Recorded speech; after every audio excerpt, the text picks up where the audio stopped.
Hello everybody. Today we're going to talk about Canadian citizenship. Acquiring Canadian citizenship is much convenient process as compared to other countries like USA, UK, Australia.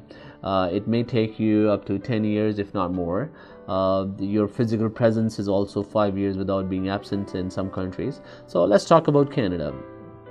I will talk about briefly 6 factors: age, permanent residency status, time lived in Canada, language ability, your criminal record if you have, God forbid one, knowledge of Canada. So if we talk about age, you have to be at least 18 years old. And if you're not 18, if you're less than that, your parents and your guardian will apply for you. Living in Canada, permanent residency status is also very important. Your permanent residency status must not be in jeopardy.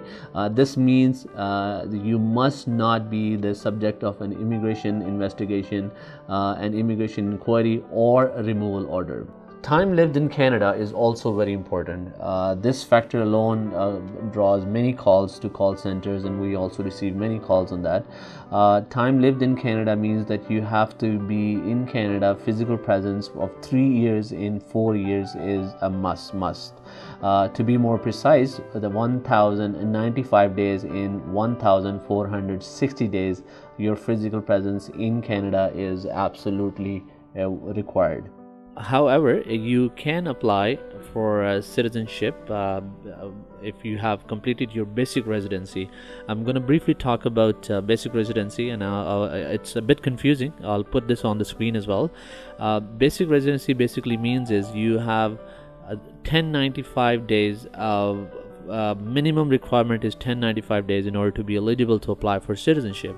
So if you have completed your 3 years but you have not been in Canada all this time and you have fewer days than 1095 days, you can apply for citizenship, but it is highly not recommended, because in this case you may end up you have to convince judge, you have to justify your application will take longer time, and it may, by the end of the day, your application may be refused. So it is very important that you understand the basic residency.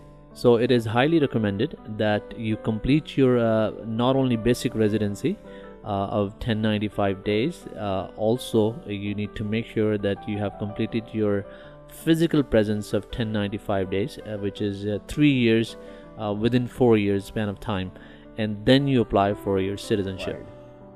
Now, you may be able to count your time before you became a permanent resident. Let's say if you were a student or if you were a foreign worker before becoming a permanent resident, you can count that time, provided that time comes within the time limit of 4 years. But remember that every day before becoming a PR is count like half day, up to maximum of 1 year. Now, the language ability. Canada has 2 official languages, English and French. You need to have adequate knowledge of one of these 2 languages in order to become Canadian citizen. Your ability to understand basic spoken statement and question, and your ability to communicate basic information or respond to questions. Of course, if you are 55 years old or more, you are exempted. Criminal record is also another factor that you must know. If you have a criminal record, you are under investigation, you are charged. This is something that does require one-on-one consultation. By all means, you can visit our website, call us, and you can get the appointment and we can discuss that.